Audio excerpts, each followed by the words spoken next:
মাহৰ পৰা আমাৰ ৰাজ্যৰ আটাইবোৰ জন কল্যাণমুখী আঁচনিৰ কাম পুনৰ আৰম্ভ হ'ব।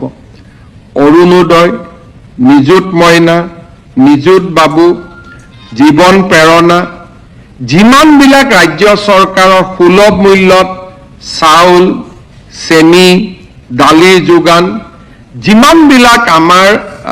আঁচনি আছিল, পূৰ্ণাংগ বাজেট দাখিল নকৰাৰ কাৰণে এই আঁচনিবোৰ যোৱা এমাহ বা দুমাহত ৰূপায়ণ হোৱা নাছিল। আগষ্ট মাহৰ পৰা এই সকলো আঁচনি ৰূপায়ণৰ আমি আমাৰ প্ৰতিশ্ৰুতি দোহাৰিছোঁ। আপোনালোকে জানি নিশ্চিতভাৱে সুখী হ'ব, য'ত আমি 2 লাখ নতুন নিযুক্তিৰ ব্যৱস্থা কৰিম আৰু আমি এই নতুন নিযুক্তিৰ ব্যৱস্থাৰ কাৰণে আজি আমি বাজেটত উল্লেখ কৰিছোঁ যে অকল খালী পদ পূৰণেই নহয়, আমি নতুনকৈ পদ সৃষ্টি কৰিও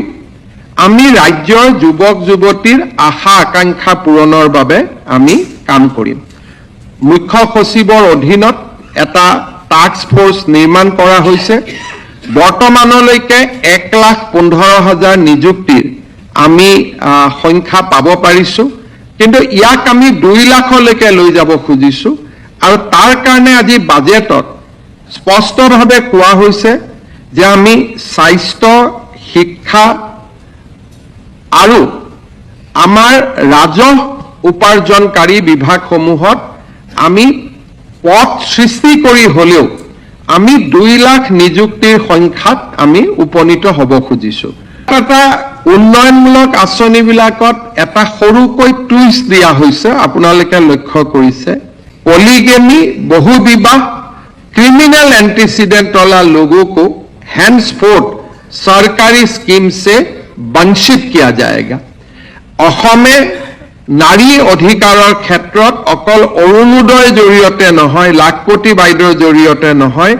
আজি আমি আৰু এটা ঐতিহাসিক সিদ্ধান্ত লৈছোঁ যে বহু বিবাহত জড়িত কোনো ব্যক্তিয়ে কোনো ধৰণৰ চৰকাৰী আঁচনি নাপাব। সেই প্ৰধানমন্ত্ৰীৰ আৱাসে হওক, বিনামূলীয়া চাউলে হওক বা সি অৰুণোদয়ৰ দৰে আঁচনিসমূহে হওক। So total outgo for the welfare schemes will be 6,000 crores. অসমৰ যাতায়াতৰ ক্ষেত্ৰত এই বাজেটখনে অত্যন্ত গুৰুত্ব দিছে আৰু যাতায়াত বুলি কওঁতে আমি অকল পথ বুজোৱা নাই, পথ, ৰেল আৰু Airways, highways, railways, Airways. Asom Mala 4 1, 2, 3 পিছত 10,000 কোটি টকা খৰচেৰে আমি অসমমালা 4 প্ৰস্তাৱ দিছোঁ। 800 কিলোমিটাৰ যেটো আপোনালোকে অসমমালা ৰাস্তা দেখিছে, প্ৰায় 9 মিটাৰ বহলৰ আমি ৰাস্তা বনাও। আমি 800 কিলোমিটাৰ নতুন ৰাস্তা নিৰ্মাণৰ প্ৰস্তাৱ দিছোঁ। ভাৰত চৰকাৰৰ বিবেচিত হৈ থকা কেইবাটাও আঁচনিৰ কথা আমি উল্লেখ কৰিছোঁ। বাইহাটা চাৰিআলিৰ পৰা মিছন চাৰিআলি, তেজপুৰ, গুৱাহাটী এয়াৰপোৰ্টৰ পৰা জালুকবাৰীলৈকে এলিভেটেড কৰিডৰ, নগাঁও, মৰিগাঁও আৰু দৰঙৰ মাজত ব্ৰহ্মপুত্ৰৰ ওপৰত এখন দলং। এই গোটেই আঁচনিবিলাক ৰাজ্য চৰকাৰৰ অংশীদাৰিত্বৰে, অৰ্থাৎ ভূমি অধিগ্ৰহণ, ৰয়েলটি, GST, এই গোটেইবিলাকৰ ক্ষেত্ৰত আমি ভাৰত চৰকাৰৰ সৈতে ডাবল ইঞ্জিন চৰকাৰৰ যিটো মানদণ্ড, সেই মানদণ্ডৰে আমি আগবাঢ়িম। এই আঁচনিত আমি উল্লেখ কৰিছোঁ যে শিলচৰ আৰু বৰাপানীৰ মাজত যি এক্সপ্ৰেছ হাইৱে নিৰ্মাণ কৰা হৈছে, তাৰ আন 2টা পৰ্যায়, বৰাপানী টু গুৱাহাটী আৰু গুৱাহাটীৰ পৰা শিলিগুৰি, এই কৰিডৰটো অৰ্থাৎ শিলচৰ শিলিগুৰি কৰিডৰ, এই নিৰ্মাণৰ ক্ষেত্ৰতো আমি দ্ৰুত গতিত আগবাঢ়িব খুজিছোঁ। 2খন এয়াৰপোৰ্ট আমি অত্যন্ত আধুনিক কৰিব খুজিছোঁ। কাছাৰ জিলাৰ ডলু বিমানবন্দৰ আৰু ৰূপসী বিমানবন্দৰক পশ্চিমবংগ, বাংলাদেশ, ভূটান আৰু অসমৰ লজিষ্টিক যেটো কেৰেজ ইয়াৰ এটা অভিকেন্দ্ৰ হিচাপে আমি নিৰ্মাণ কৰিব খুজিছো ইতিমধ্যে আমি ল্যান্ড একুইজিশন আদিৰ কামত আমি হাত দিছো আমাৰ দলু এয়াৰপোৰ্ট আমি এটা প্ৰায় 3000 crore নিবেশ কৰি ইয়াক আমি এটা আন্তঃৰাষ্ট্ৰীয় পৰ্যায়ত লৈ যাব খুজিছো আৰু ৰূপসী বিমানবন্দৰ য'ত এতিয়া নেকি সৰু প্লেনহে নামিব পাৰে তাক আমি এয়াৰবাছ নামিব পৰা আৰু এক প্ৰকাৰ ক'ব গ'লে এটা লজিষ্টিক হাব হিচাপে যাতে ডাঙৰ ডাঙৰ মাল পৰিবহনকাৰী বিমান নামিব পাৰে আমি ইয়াক অসমৰ ভূটানৰ গেলেফু মাইণ্ডফুলনেছ চিটি পশ্চিমবংগৰ সীমান্ত অসম আৰু বাংলাদেশৰ যেটো এটা ভৌগোলিক অৱস্থানৰ সুযোগ লৈ আমি ৰূপসী বিমানবন্দৰক এটা নাগৰিক বিমান পৰিবহনৰ এক অভিকেন্দ্ৰ হিচাপে আমি নিৰ্মাণ কৰিব খুজিছো আপোনালোকে জানে যে উমৰাংচুত কেইবাটাও উদ্যোগ প্ৰায় 50,000 কোটি টকাৰ ব্যয় উমৰাংচুত আৰম্ভ হৈছে আমি উমৰাংচুলৈকে ৰেল লাইন লৈ যোৱাৰ আঁচনিও আজি আমি উল্লেখ কৰিছো আৰু সমান্তৰালভাৱে আমি কেইবাটাও रोड परिवहन बा यातायात रेल आरो विमान परिवहनर क्षेत्रत आमी केइबाटाও दीर्घम्यादी कथा आमी आरम्भ আজি आमी बाजेटत उल्लेख करिছো राज्यर एसओपीडी अर्थात स्व-अग्राधिकार पुंजी पाब्लिक प्राइवेट पार्टनारशिप आदि विभिन्न धৰণৰ ব্যৱস্থাৰে অহা 5 বছৰত राज्यर शक्ति खण्डत आमी 77,000 crores আমি বিনিয়োগ কৰাৰ কথা আজি এই বাজেটত উল্লেখ কৰিছো ইয়াৰ দ্বাৰা আমি 137 মেগাৱাট নতুন গ্ৰীণ এনাৰ্জি ক্ষুদ্ৰ জলবিদ্যুৎ প্ৰকল্পৰ দ্বাৰা আমি আহৰণ কৰিব খুজিছো 4,900 মেগাৱাট সৌৰ শক্তিক আমি পাম্প ষ্টৰেজৰ মাধ্যমেৰে পিক আৱাৰ্ছৰ বাবে আমি সংৰক্ষণ কৰিব খুজিছো আৰু সৌৰ শক্তিৰ লগতে বেটাৰী ষ্টৰেজ তাৰ জৰিয়তে আমি সৌৰ শক্তিক সন্ধিয়া ব্যৱহাৰ কৰিব পৰাকৈ উপযুক্ত কৰি নিৰ্মাণ কৰাকে আদি কৰি আমি ৰাজ্যৰ শক্তি খণ্ডত 77,000 crores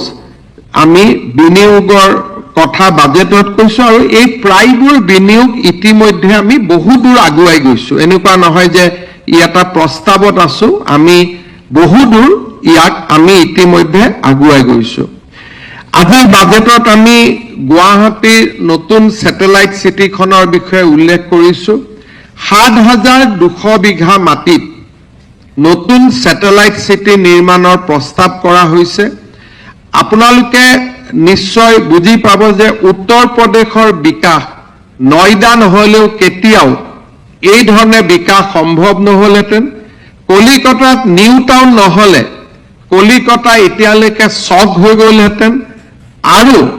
হাৰিয়ানাত গুৰগাঁও নাথাকিলে হাৰিয়ানাৰ কেতিয়াও বিকাশ সম্ভৱ নহলহেঁতেন আজি আমি বাজেটত স্পষ্টভাৱে উল্লেখ কৰিছো যে satellite city will be 100% government projects ইয়াতে বেলেগ কাৰো অংশীদাৰিত্ব নাথাকিব আৰু গুৱাহাটী বিমানবন্দৰক কেন্দ্ৰ কৰি আমি তাৰ চাৰিওফালে 7,200 বিঘা মাটিৰে আমি এটা স্যাটেলাইট সিটি নিৰ্মাণৰ প্ৰস্তাৱ আমি এই বাজেটত আগবঢ়াইছো আৰু ইতিমধ্যে ল্যান্ড একুইজিশনৰ কাৰণে আৰু প্ৰায় 2100 কোটি টকা আমি ইয়াতে ধাৰ্য কৰিছো বাট total cost of land acquisition will be 6,000 crores কিন্তু এবছৰতে সম্ভৱ নহয় এটা আমি দুবছৰৰ পৰিকল্পনা লৈছো 6,000 কোটি টকা ব্যয় কৰি আমি গুৱাহাটীত স্যাটেলাইট সিটিৰ বাবে আমি মাটি একুৱায়াৰ কৰিম আৰু তাত আমি এটা গ্ৰোথ ইঞ্জিন হিচাপে আমি স্যাটেলাইট সিটি এখন গুৱাহাটীত নিৰ্মাণ কৰাৰ প্ৰস্তাৱ দিছো যোনে অসমৰ বিকাশত এক অগ্ৰণী ভূমিকা গ্ৰহণ কৰিব প্ৰথমবাৰৰ বাবে কৃষি আৰু জলসিঞ্চনক একত্ৰিতভাৱে চোৱাৰ কথা এই বাজেটত উল্লেখ কৰা হৈছে। আমি পৰম্পৰাগত জলবিদ্যুৎ আমি ইৰিগেশ্যন প্ৰজেক্টৰ বিপৰীতে কম্প্ৰেছ পাইপৰ জৰিয়তে অৰ্থাৎ ভূটানৰ পাদদেশৰ পৰা অৰুণাচলৰ পাদদেশৰ পৰা লম্বা পানীৰ পাইপেৰে যিটোৱে নেকি শ কিলোমিটাৰ পানীৰ পাইপ যেনেকৈ আমি বহাওঁ তেনেকৈ ইৰিগেশ্যন পাইপ নিৰ্মাণ কৰি আমি পানী কৃষকলৈকে লৈ যোৱাৰ কথা কৈছোঁ। এণ্ড নেক্সট 5 years আমি জলসিঞ্চনৰ কাৰণে থ্ৰু কম্প্ৰেছড পাইপ আমি 4,000 কোটি টকা ব্যয়ৰ কথা কৈছোঁ। আৰু আমি ইয়াত উল্লেখ কৰিছোঁ যে অসমৰ কেইবাখনো নদীত 365 দিন পানী থাকে,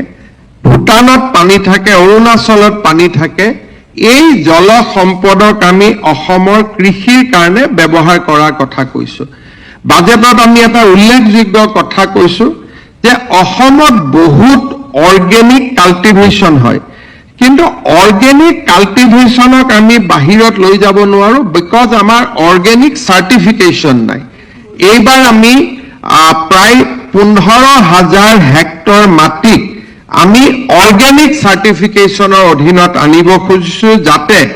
আমাৰ পাহাৰীয়া জিলা দুখন বা বিভিন্ন স্থানত অৰ্গেনিকভাৱে উৎপাদিত সামগ্ৰীসমূহক আমি এখন বিশ্ব বজাৰৰ সৈতে সংগঠিত কৰিব পাৰোঁ। ইয়াৰ উপৰিও আপোনালোকে জানে যে আমি এটা আঁচনি হাতত লৈছিলোঁ আজিৰ পৰা 3 বছৰ আগতে, যে প্ৰতি কেজি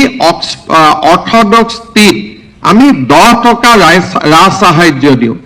এই আঁচনিখন দিয়াৰ পিছত অৰ্থডক্স টিৰ যিটো পৰিমাণ ই দ্ৰুত গতিত বৃদ্ধি হৈছিলে আৰু আমি চাহৰ যিখন ৰপ্তানি বজাৰ তাক আমি ৰিক্লেইম কৰিবলৈ সক্ষম হৈছিলোঁ। আৰু আমি দেখা পাইছিলোঁ যে 3 বছৰৰ ভিতৰত অৰ্থডক্স টিৰ যিটো গ্ৰোথ উই ৰেজিষ্টাৰ্ড 80% গ্ৰোথ, যিটো নিম্নগামী হৈ গৈছিল, বজাৰ আমি হেৰুৱাই পেলাইছিলোঁ, তাক আমি ৰিক্লেইম কৰিবলৈ সক্ষম হৈছিলোঁ। এইবাৰ আমি পাৰ কেজিত 10 টকাৰ পৰিৱৰ্তে 15 টকা পাৰ কেজি আমি ৰাজ সাহায্য দিবলৈ সিদ্ধান্ত লৈছোঁ, যাতে অৰ্থডক্স টিৰ ক্ষেত্ৰত অসমে বিশ্ব বজাৰখন দখল কৰিব পাৰে। সৰুকৈ আমি জাপানত মাৎসা টি ৰপ্তানিৰ সৰু এটা প্ৰয়োগ আমি আৰম্ভ কৰিছিলোঁ। মাৎসা টিৰ প্ৰতি কেজিৰ বাবেও আমি 15 টকা আমি ৰাজ সাহায্য ঘোষণা কৰিছোঁ।